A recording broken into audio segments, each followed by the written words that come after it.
Hello दोस्तों, welcome to our YouTube channel JPSC with Aman. मैं अमन फिर से एक इम्पोर्टेंट क्लास लेकर आया हूँ। यह क्लास जो है semester 6 political science and core paper 14 वाले स्टूडेंट के लिए हेल्पफुल रहेंगे। आई होप यह क्लास आप लोगों को बहुत अच्छा लगेगा क्योंकि इसमें हम बहुत ज़्यादा मेहनत किए हैं।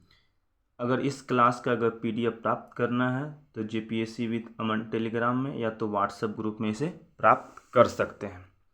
चलिए, टाइम को नहीं वेस्ट करते, आज की क्लास के इम्पोर्टेंट क्वेश्चन को देखते हैं। ध्यान में रखो, यह क्वेश्चन आपके एग्जाम में 100% छपने वाला है, इसलिए इस क्वेश्चन को आप अच्छे से पढ़ोगे। ओके चलो देखते हैं। लोकमत से आप क्या समझते हैं एवं इसके महत्व का वर्णन करें। लोकमत का निर्माण और उसकी अभिव्यक्ति की विवेचना करें। लोकमत की जगह पर जनमत भी रहेगा, तो यही आंसर आपको लिखना है। चलो आंसर को देखते हैं। सबसे पहले परिचय से आंसर को स्टार्ट करो। देखो, लोकमत को अंग्रेजी में पब्लिक ओपिनियन कहते हैं तथा लोकमत को जनता की राय के नाम से भी जाना जाता है। तो याद रखना है, पब्लिक ओपिनियन के नाम से भी इसे या तो जनता की राय के नाम से जाना जाता है। ठीक है, ध्यान से सुनोगे आगे।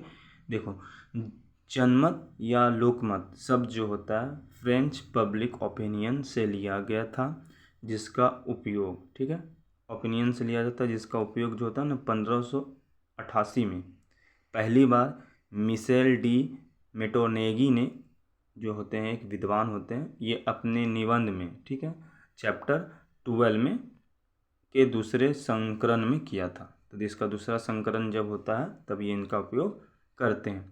ठीक है, जनता की राय में अधिकांश लोगों की इच्छाएं, चाहत, सोच को शामिल किया जाता है या किसी मुद्दे या समस्या पर सामुदायिक राय होती है। तो देखो, कोई भी मुद्दा हो गया या कोई समस्या होगा, उसका ग्रुप वाइज जब इसका राय दिया जाता है, या किसी भी समान अथवा राज्य के लोगों की लोकतंत्र को जनता की राय की आवश्यकता होती है, क्योंकि यह जनता के अधिकार से प्राप्त करता है।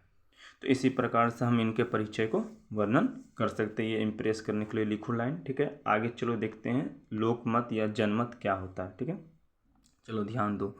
साधारण शब्दों में कहे तो जनमत से अभिप्राय जनता की अभिव्यक्ति, राय या संग्रह है, जिसका उद्देश्य लोकहित अथवा लोक कल्याण होता है। जिसका जो राय देता है, जो बोलते हैं शब्द, इसका उद्देश्य ही होता है लोकहित करना या लोक कल्याण करना। ठीक है, इसी तरह से विभिन्न विद्वानों ने जनमत की परिभाषा दी है, वो निम्नलिखित। बहुत से विद्वान जो होते हैं इसका परिभाषा देता है। चलो देख लेते हैं। पहला है लॉर्ड ब्राइस का कहना है कि क्या कहते हैं कि सार्वजनिक हित से संबंध किसी समस्या पर जनता के सामूहिक विचारों को जनमत कहा जाता है। सामूहिक विचार को क्या कहा जाता है? जनमत कहा जाता है। दूसरा देखो, डॉक्टर बेनी प्रसाद के शब्दों में ये क्या कहते हैं कि केवल उसी राय को वास्तविक जनमत कहा जा सकता है जिसका उद्देश्य जनता के, इनका भी कहना है कि जो जनता के कल्याण के लिए होगा उसी को राय कहा जा सकता है। ठीक है, आगे देखो, रूसो का कहना है कि लोकमत किसी विशेष समय या स्थान में प्रचलित नहीं होता है।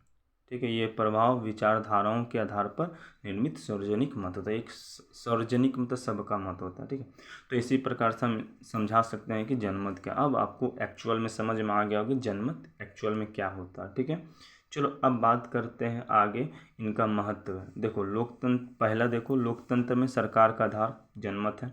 ठीक है, दूसरा देख लो, जनमत सरकार का मार्गदर्शक। ठीक है, थर्ड देखो, जन प्रतिनिधियों की निरंकुशता पर नियंत्रण। आगे देखो, नागरिक अधिकारों की रक्षा। आगे देखो, शक्तिशाली एवं दृढ़ सरकार का निर्माण। ये आपको 5 महत्व बताएं लोकमत जनमत का। ठीक है, अब आगे हम बात करेंगे जनमत का निर्माण कैसे होता है या उसकी अभिव्यक्ति अनेक साधन कैसे होते हैं। तो इसका मुख्य साधन है, पहला देखो, समाचार पत्र एवं पत्रिकाएं।